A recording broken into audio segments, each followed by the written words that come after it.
दे खा लिया चले जाओगे, तो कम से कम पाप करके आए थे, धर्म करके तो जाओ। वो उसको कहते हैं शिषपाल। बेकार आदमी जो कमाता है, कमाता नहीं है लेकिन घमाता है, जिसमें कोई साधु महात्माओं के पास नहीं बैठता, समझदार बड़े लोगों के पास बैठता ही नहीं, केवल गंदी आदत वाले। जरासंध बुढ़ापे में बुढ़ापे में जो कुकर्म को नहीं छोड़ रहा है। जरा कहते 75 साल बाद की उम्र, 80-85 का हो गया, आप भी कुकर्म करता है। क्यों? क्यों? कुकर्मी लड़के के दोस्ती है। शिषपाल तो 18-20 साल का है, उससे दोस्ती है 90 साल के जरासंध की। बुढ़ापे में कुकर्म नहीं छोड़ रहा। ऐसे लोगों के साथ में रहता है ये लड़का बर्बाद। उसके साथ में शादी करना चाहता है वो रुक्मिणी जी का भाई, और लोग ऐसे ही ज्यादातर करते हैं। जबकि लड़की के लिए ये देखना चाहिए कि लड़का योग्य है या नहीं है, लड़का कमाता या नहीं है, बाप की कमाई पर ही चल रहा है या खुद भी कुछ कमाता है। अगर खुद नहीं कमाता है, बाप करोड़पति अरबपति है, तो खत्म कर देगा सबको। अगर कुछ नहीं है और लड़का समझदार है तो कुछ भी कमा सकता है। और लड़की की इज्जत करता है कि नहीं करता है। मैं नाम नहीं लूंगा, एक बहुत बड़े आदमी तुम्हारे यहाँ के MLA थे, आज से 70-80 साल पहले। उनकी एक लड़की थी, MLA की लड़की, और उन्होंने अपनी उस एक लड़की की शादी किसके साथ में करी? उस लड़के के साथ में करी जो अपने कॉलेज में जिसकी मम्मी पानी पिलाती थी। जिसकी माँ MLA के कॉलेज में पानी पिलाती थी, प्याऊ पे रहती थी, उसको वो पैसे देते थे। उसका लड़का कॉलेज टॉप किया था उसने, हाई स्कूल में और इंटर में। कॉलेज टॉपर लड़के के साथ में अपनी लड़की का रिश्ता किया MLA ने।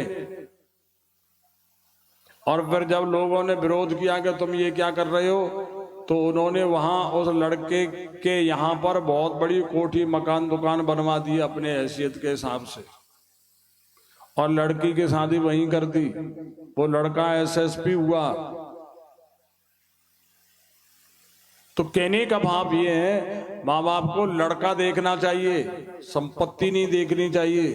ये देखनी चाहिए कि लड़का आगे क्या करेगा, इसको बर्बाद करेगा कि इसको आबाद करेगा। तो उन्होंने शिषपाल को बुला लिया, जो खुद कमाता नहीं है, गंदी आदत है, और बाप की कमाई पर गुलछर्रे उड़ा रहा है। ऐसे के साथ में लड़की की जिंदगी नरक बन जाती। तो वहां, और जब उसने शिषपाल को बुला लिया और रुक्मिणी जी ने यहाँ और बूढ़े ब्राह्मण के हाथों पत्रिका में 7 श्लोक लिखे, 7 श्लोक में सारे हालात बताए हुए थे। बूढ़े ब्राह्मण पत्रिका को लेकर के गए, भगवान ने उनकी बड़ी आप भगत करी, और फिर देर नहीं करी, रथ पर आगे बिठाया। ब्राह्मण विद्वान लोगों को रथ पर आगे, माने शरीर रथ है, हमें एक कदम भी रखना है तो विद्वान लोगों से पूछ करके रखो। ब्राह्मणों को आगे करके चलो, पियक्कड़ों को आगे करके मत चलो। भगवान कैसे दूल्हा है, दूल्हा कैसा होना चाहिए? जो ब्राह्मणों को आगे करके चलता है। और जो दूल्हा पियक्कड़ों को, लोफरों को आगे लेकर के चलता है, उसके साथ में लड़की की शादी कर रहे हो कि लड़की की बर्बादी कर रहे हो भाई? बर्बादी। बड़े बड़े रिश्ते हैं 1 घंटे में टूट रहे हैं, तलाक ले जा रहे हैं। बड़े बड़े रिश्ते जिन फैमिलियों के नाम दुनिया में रोज टीवी में देखते हैं, उनके रिश्ते टूट रहे हैं। तो काहे के आदमी है ये तो गधे भी नहीं है। गधा एक पेड़ से बना रहता, कभी रिश्ता नहीं तोड़ता। ये तो कुत्ते भी नहीं है, कुत्ता जिसके टुकड़े खाता उस पर कभी नहीं भौंकता। हरे रामा हरे रामा, राम राम हरे हरे, राम हरे राम, राम राम हरे हरे कृष्णा हरे कृष्णा कृष्णा कृष्णा हरे हरे कृष्णा हरे कृष्णा। तो जो ब्राह्मणों को आगे करके चले ऐसा लड़का, बड़े बूढ़ों को, माता पिता, गीता रामायण भागवत साधु महात्माओं को लेकर के चले, वो कहें जैसे करे, ऐसा दूल्हा मिले तो जीवन धन्य है। उनको ब्राह्मण को आगे बैठा करके, आजकल जो ब्याह करते हैं उसमें पता क्या करते हैं, अपने समधी समधन को ले जाएंगे बड़ी बड़ी गाड़ियों में, और पंडित जी वो ट्रैक्टर और ट्रॉली आ रही है, जल्दी आइयो। समधी समधन का ब्याह पड़ेंगे वहां या भांगड़ा करेंगे? तभी तो शादी नहीं हो रही है, बर्बादी हो रही है। जब तुम साधुओं का, ब्राह्मणों का, बड़े बूढ़ों का, बुजुर्गों का, ज्ञानियों का, समझदारों का, विद्वानों का अपमान करोगे तो तुम्हारी जिंदगी बर्बादी होगी भाई। मात पिता गुरु प्रभु की वाणी, मात पिता गुरु प्रभु की वाणी, माता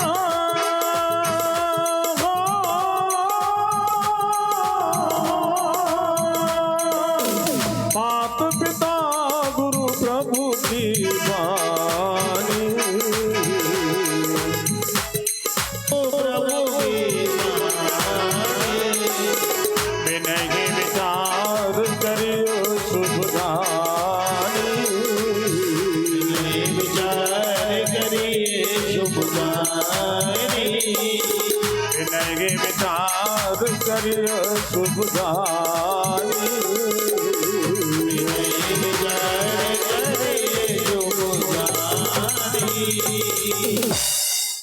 भगवान वहां गए, चिट्ठी में लिखा था उसी हिसाब से उनको महाराज ने जनवासा दिया। और रुक्मिणी जी ने लिखा था कि मैं गौरी पूजन के लिए आऊंगी, तब मेरा हाथ पकड़ करके अपहरण कर लेना। ऐसा ही किया भगवान, अपहरण किया, भयंकर युद्ध हुआ जिसमें यदुवंशियों की जीत हुई, और भगवान ने रुक्मिणी को ला करके विवाह किया। बोलिए श्री वृंदावन बिहारी लाल की। इनके गर्भ से जो कामदेव को भगवान शंकर ने जला के राख किया था, उनकी पत्नी रति को आशीर्वाद दिया, वो ही प्रद्युम्न रूप से पुत्र रूप से अवतरित हुए, जिन्होंने शंबर का उद्धार करके रति के साथ विवाह कर अनिरुद्ध को उत्पन्न किया। भगवान के अन्यान्य विवाह भी हुए, लेकिन आज यहीं तक। अभी आप बैठिए, हाँ भैया तुम्हारा क्या कार्यक्रम है उसको करो, फिर इसके बाद आरती होगी।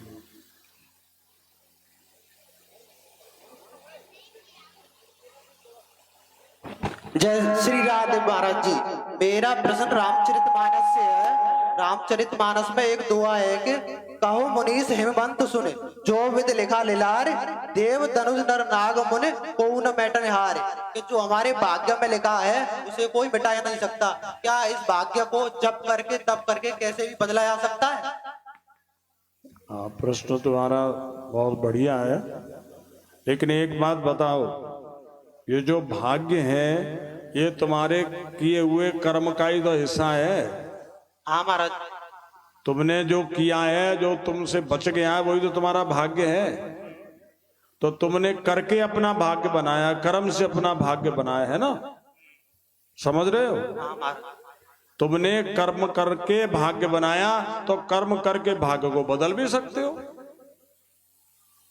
भाई हमने अपना मकान बना लिया, अब उस मकान को हम सुधार भी सकते हैं, बिगाड़ भी सकते हैं, और बढ़िया भी बना सकते हैं और खत्म भी कर सकते हैं। तो ये भाग्य एक मकान की तरह से है, एक दुकान की तरह से है, एक कमाई हुई संपत्ति की तरह से है। उस संपत्ति को बढ़ा सकते हैं, घटा सकते हैं, खत्म कर सकते हैं, और चार चांद भी लगा सकते हैं। सुनो, कर्म से भाग्य बनता है, कर्म भाग्य से कर्म नहीं बनता। लेकिन देव धन जो कोई नहीं बैठने वाला, माने कर्ता ही बदल सकता है।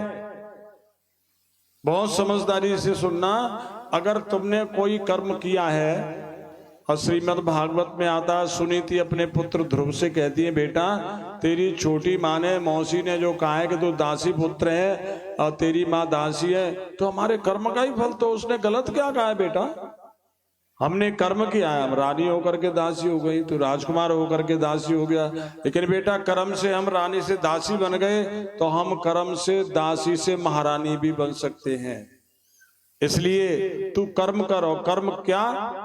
जैसे ठंडे लोहे को, गर्म लोहे को ठंडा लोहा काटता है, वैसे ही बुरे कर्म को तपस्या और भगवान के ध्यान से और भक्ति से काटा जा सकता है। मंत्र महामणि, ये चौपाई रामायण की।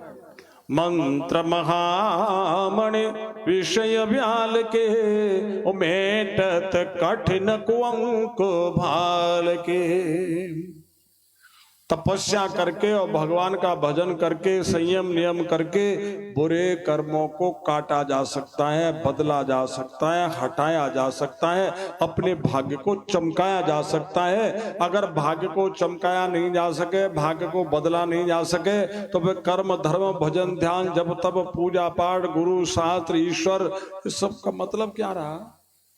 इसका प्रयोजन यही है कि हम संभल करके और अपने भगवान का नाम ध्यान करें। नाम में बहुत शक्ति है कि बुरे से बुरे कर्म को जला के राख कर देता है। नाम की बहुत महिमा है। कहूं कहाँ लगे नाम बड़ाई, राम न सके नाम गुण गाई।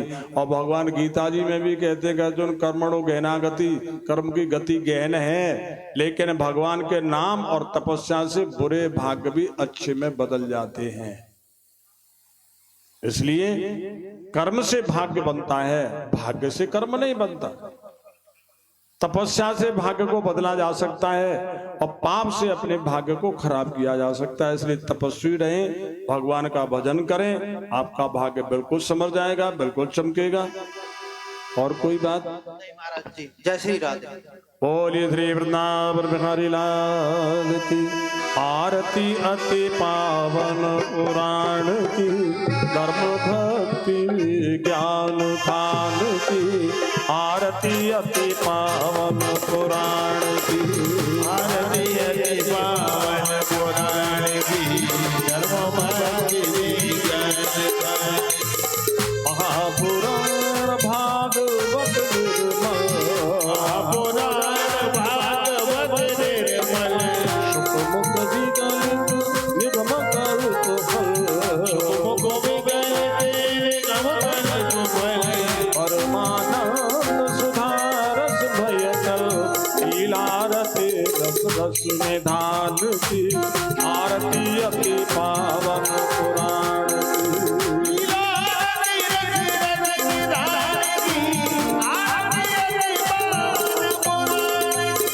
अलमल मत नेत्रताप निवारण,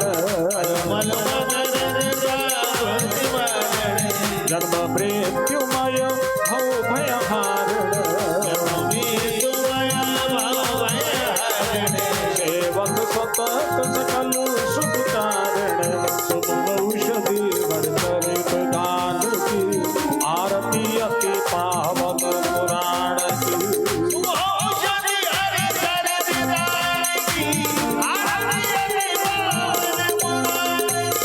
विषय विलास विमोह विनाशन, विमल विराग विवेक विकासन।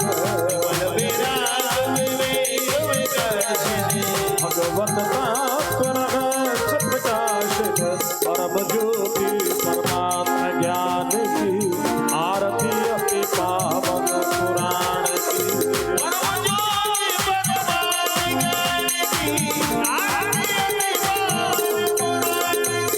परमहंस मुनि मन उल्लासन,